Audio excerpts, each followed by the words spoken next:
Halo Sobat Master, kembali lagi dengan aku Afrizal. Kali ini kita akan coba menyelesaikan 10 soal lagi untuk bahasan fisika 1B. Kita coba selesaikan dalam waktu 30 menit atau kurang. Oke, aku akan coba mencantumkan soalnya satu persatu. Mari kita mulai. Nah, kita akan mulai dari soal yang paling pertama. Oke, kita mulai untuk mengutip soal yang paling pertama. Soal yang paling pertama ini sepertinya tentang impuls. Oke, kita akan coba kutip seperti ini. Dikatakan soal pertama, sebuah bola voli dipukul harus mengarah ke tembok dan lurus mengarah ke tembok. Kecepatannya adalah V. V sama dengan 4 meter per second. Jadi plus 4 meter per second. Mungkin kita asumsikan aja I hat seperti itu. Dan memantul dengan V2. Nah, V2 nilainya adalah minus 3 meter per second I hat juga. Nah, kita ditanya nih, tentukan impuls. Nah, kalau kita ditanya tentang impuls sebenarnya merupakan perubahan dari momentum. Sama dengan massa dari si benda dikalikan dengan perubahan kecepatannya. Oleh karena kecepatan ini merupakan besaran vektor, maka kita harus sangat memperhatikan ungkapan vektornya.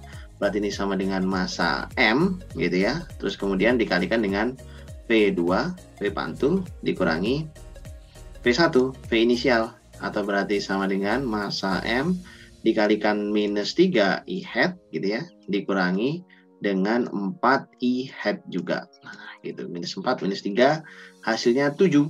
Berarti impulsnya, sama dengan massa dikalikan dengan minus 7 seperti ini I hat.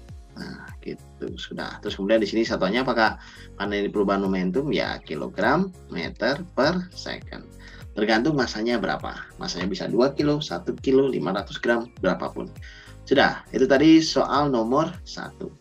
Nah, kita bisa menuju ke soal berikutnya. Soal nomor 2. Sepertinya soal nomor 2 lebih menantang. Kita akan coba kerjakan. Nah, jadi ini dia soal nomor 2. Kita coba lihat.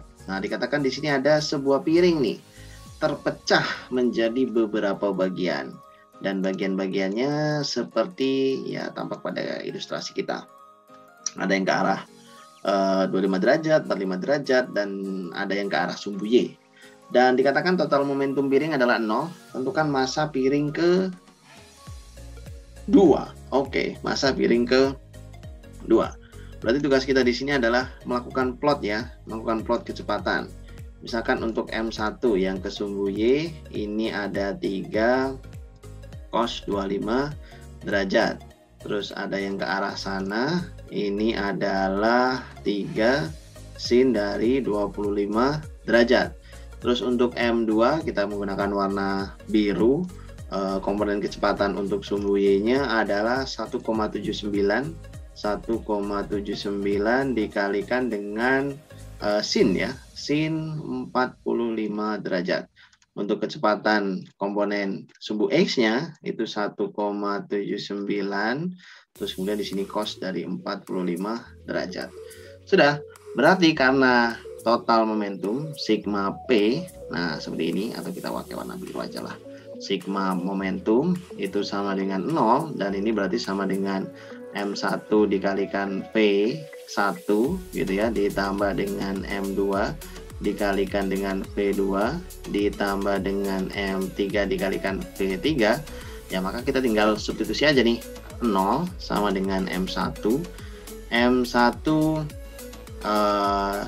Di sini kita belum punya nilainya sepertinya.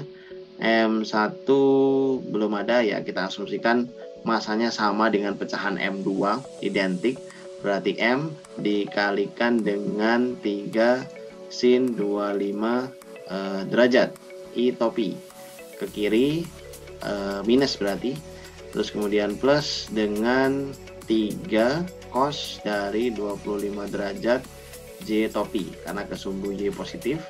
M2 nya juga M, V2 nya 1,79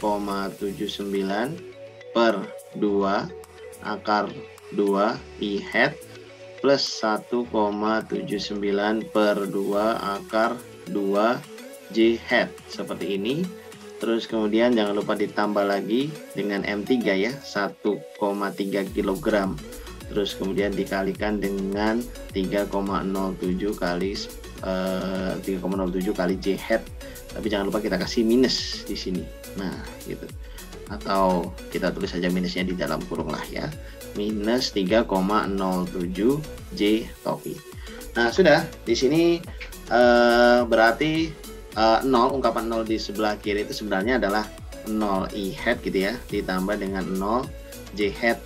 Nah, berarti kita bisa katakan kita kumpulkan I hat dengan I hat, yaitu minus 3M M dulu dikalikan dengan minus 3 sin 25, terus kemudian ditambah 1,79 per 2 akar 2. Nah, gini. 1,79 per 2 akar 2. Oh, di sini M1, M2 mungkin alangkah baiknya kita biarkan berbeda lah, karena kita punya dua persamaan nanti. Nah, ini M1, terus kemudian di sini kita biarkan M2. Nah, itu M1, M2 berarti tidak bisa dijumlahkan ya. Oh ya, tidak bisa dijumlahkan. Ya sudah, kalau tidak bisa dijumlahkan malah lebih enak nih. M1 gitu ya, dikalikan dengan minus 3 sin 25 derajat seperti ini. Terus kemudian ditambah dengan M2 kali 1,79 per 2 akar 2. Nah, ini khusus untuk yang I hat. Dan khusus untuk yang J hat berarti M1 dikalikan dengan 3 cos dari 25 derajat, terus kemudian ditambah dengan M2 dikalikan 1,79 per 2 akar 2 gitu ya, terus kemudian dikurangi 1,3 dikali 3,07. Nah, seperti ini J hat. Dan pasti kita akan bisa menemukan hasil dari M1, M2 dari kedua persamaan ini.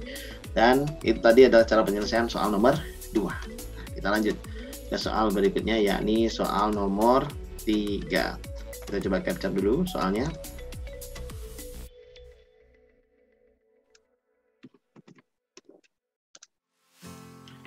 Oke, soalnya kita tarik dulu ke bawah seperti ini. Nah, ternyata ada soal tentang kinematika rotasi. Sebuah kipas angin berputar nih, berputar dengan percepatan sudut 0,12. Berarti ini alfa ya, 0,12 radian per second kuadrat. Pada jarak berapa diukur dari sumber rotasi, di mana percepatan tangensial dari sisi terluar itu mata kipas sama dengan percepatan gravitasi.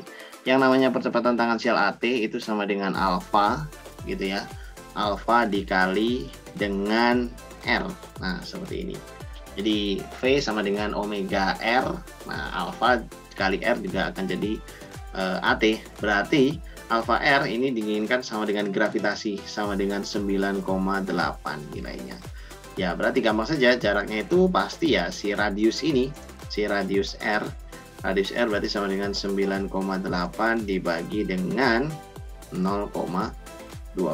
Nah, sama dengan sekian meter. Sudah, seperti itu. Jadi pemaknaan tentang percepatan gravitasi itu hanya dari magnitudnya saja. Oke, itu tadi jawaban dari soal nomor 3. Kita lanjut ke soal nomor 4. Kita capture dulu soalnya, kawan-kawan sekalian. Oke, soal nomor 4 mungkin akan seperti ini. Nah, kita disuruh menghitung nih, hitung energi kinetik yang dimiliki bumi. Kalau massa bumi sekian, jari-jarinya sekian. Dianggap bumi sebagai bola pejal, berputar mengelilingi poros, kecepatan tangensial dari rotasi bumi 1600 km per jam. Nah, mungkin aku akan tertarik untuk mengkonvert V-nya dulu. Ini adalah 1600 dikalikan 10 pangkat 3 gitu ya, dibagi dengan 3600 detik. Nah, gini. Atau kita eliminasi, kita bagi faktor berapa nih? Bagi 2 itu 8, yang ini bagi 2 18. Bagi 4, ini 4, ini 9. berarti 4.000 per 9. 4.000, nah 4.000 dibagi 9 meter per second. Meter per second. Ini adalah kecepatan tangensialnya. Yang namanya energi kinetik, karena bumi berputar pada porosnya, energi kinetiknya adalah energi kinetik rotasi, atau yang biasa kita kenal istilahnya dengan Eka rot.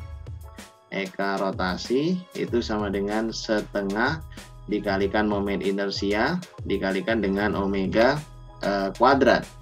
Nah, di sini kita tahu kalau misalkan bumi itu termasuk ke dalam bola pejal ya. Kita bisa asumsikan bumi bola pejal, sehingga Eka rot sama dengan setengah, ini jadi 2/3 gitu ya, dikalikan dengan massa bumi jari-jari R kuadrat, terus omega ini bisa kita anggap sebagai V dibagi dengan R seperti ini kuadrat. Nah, gitu. Jadi kita bisa anggap seperti ini, dan teman-teman bisa tahu kalau misalkan bumi dianggap sebagai bola pejal ya karena memang konstruksi bumi seperti itu. Terus ya sudah, ini tinggal kita eliminasi. Terus di sini teman-teman bisa cek apakah di sini nilainya akan 3 atau 5. Terus ini R square juga bisa. Berarti tersisa untuk Eka rotasi itu sama dengan 1/3 dikalikan massa bumi 5,9810 pangkat 24 ya kilogram dikalikan V kuadrat. Jadi 4.000 seperti ini kuadrat dibagi dengan 9 kuadrat. Nah, gitu.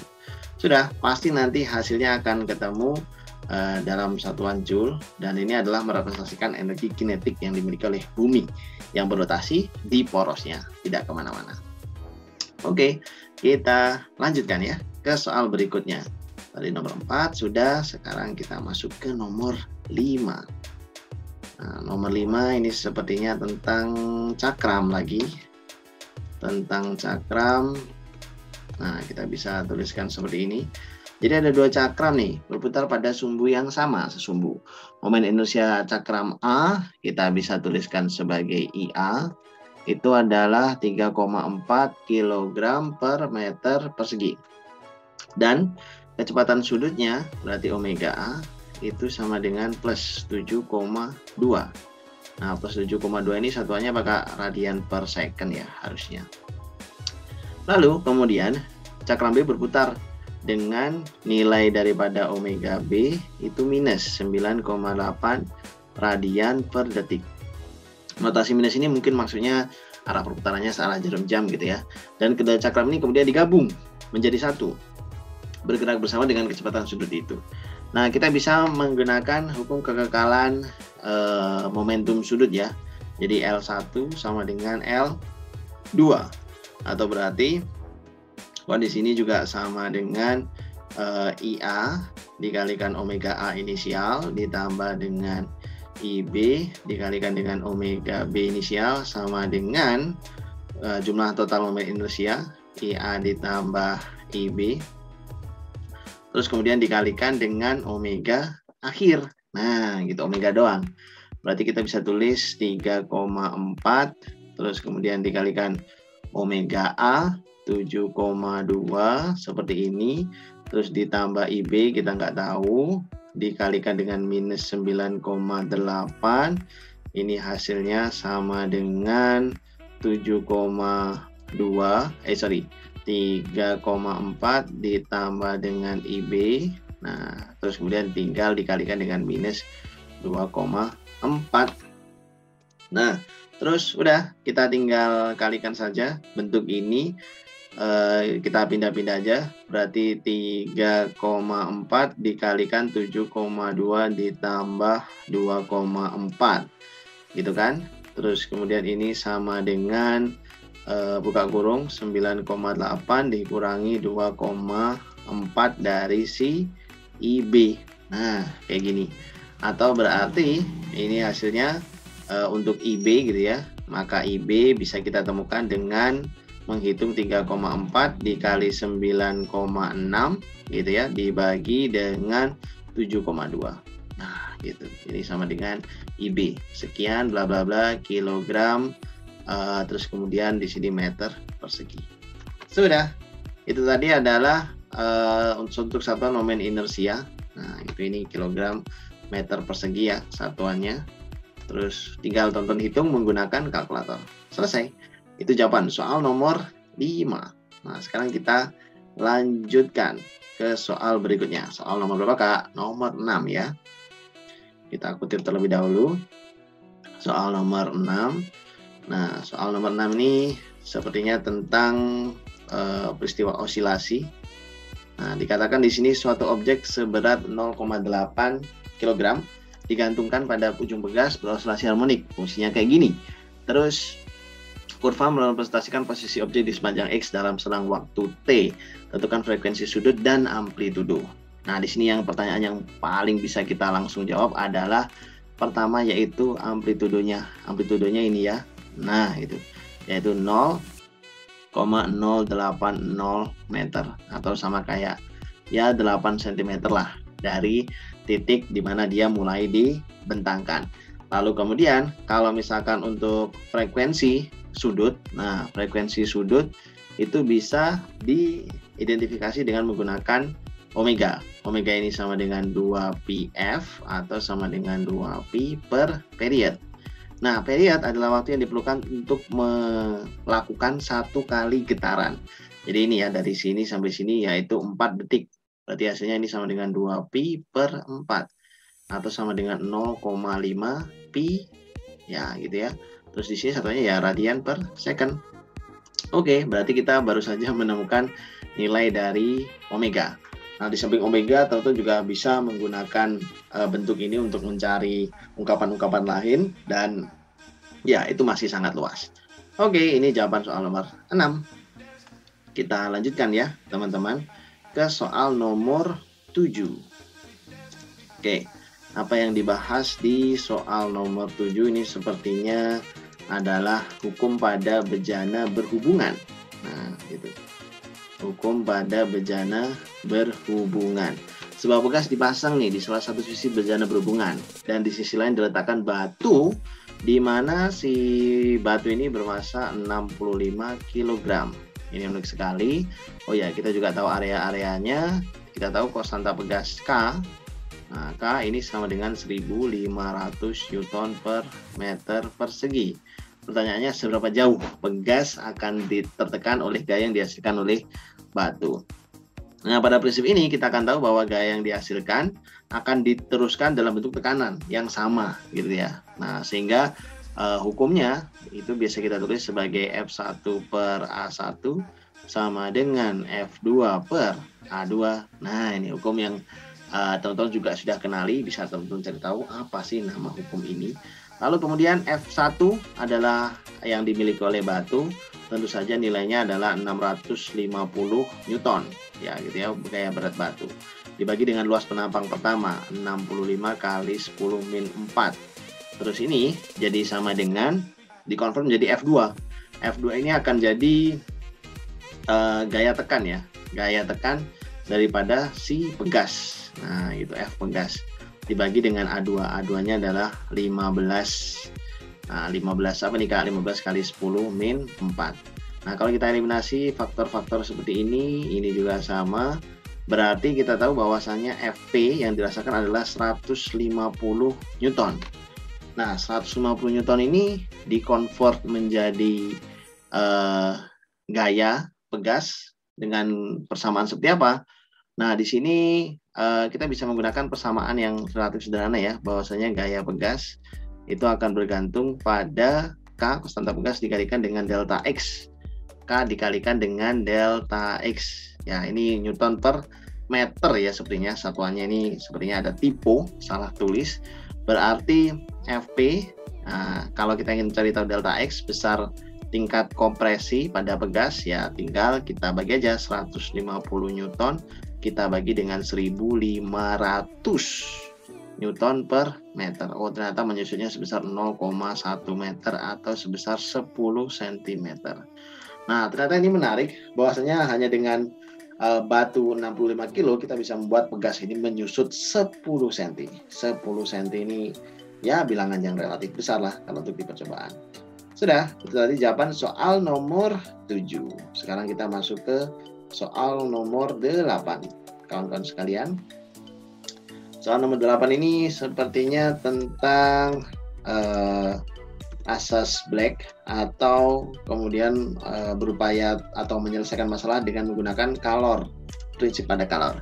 Nah, kita ingin mendidihkan nih ceritanya. Air sebanyak 1,5 liter 1,5 desimeter kubik itu sama dengan 1,5 kali 10 min 3 ya, 10 minus 3 meter kubik.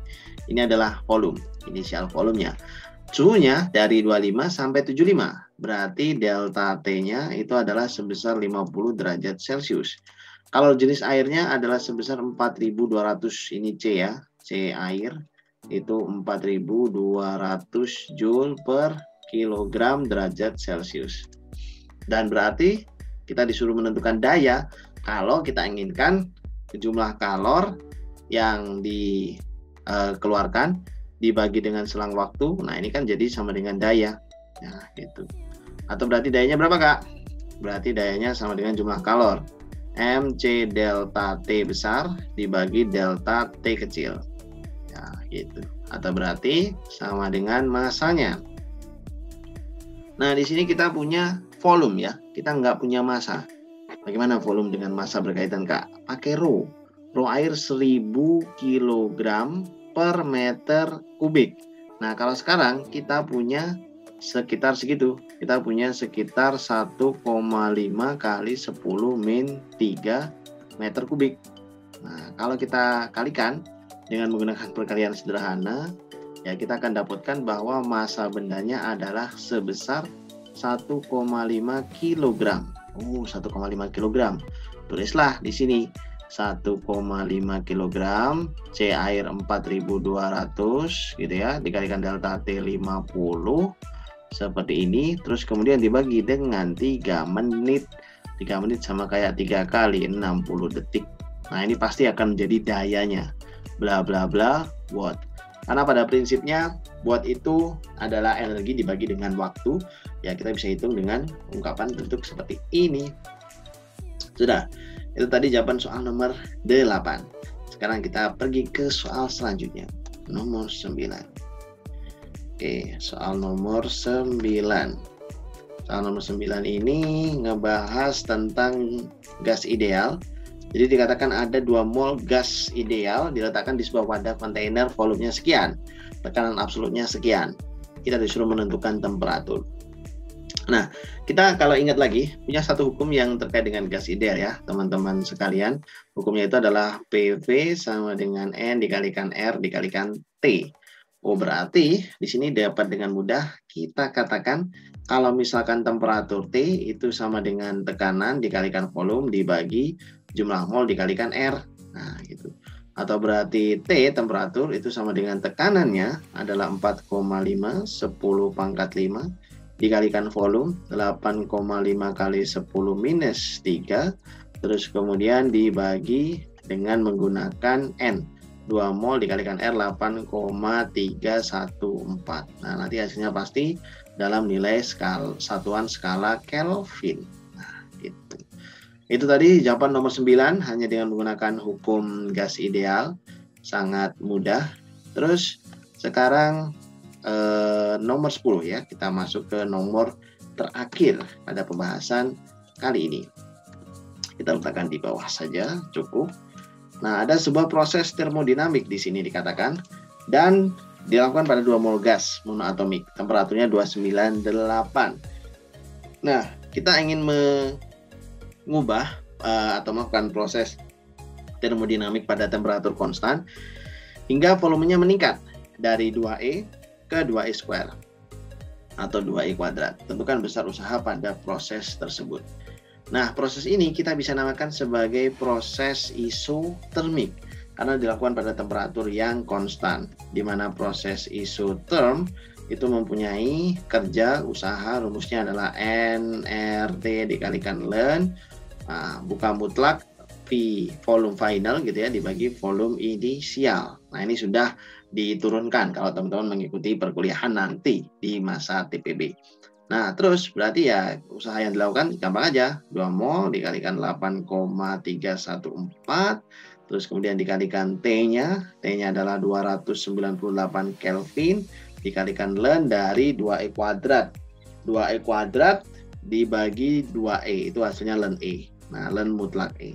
Ln mutlak E itu kan 1. Oh, berarti hasilnya tinggal yang perhitungan ini aja. Nah, seperti ini. Ini tinggal kita hitung bla bla bla sama dengan sekian Joule. Nah, jadi ini tadi pembahasan 10 soal ya terkait dengan fisika 1B dalam waktu kurang dari 30 menit.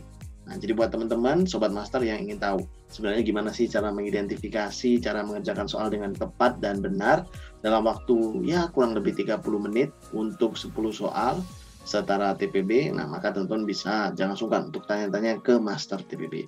Dan seperti itu untuk video kali ini, aku Afrizal pamit undur diri dan semoga kita bisa suatu saat bertemu dan belajar bareng di Master TPB. Thank you, terima kasih banyak.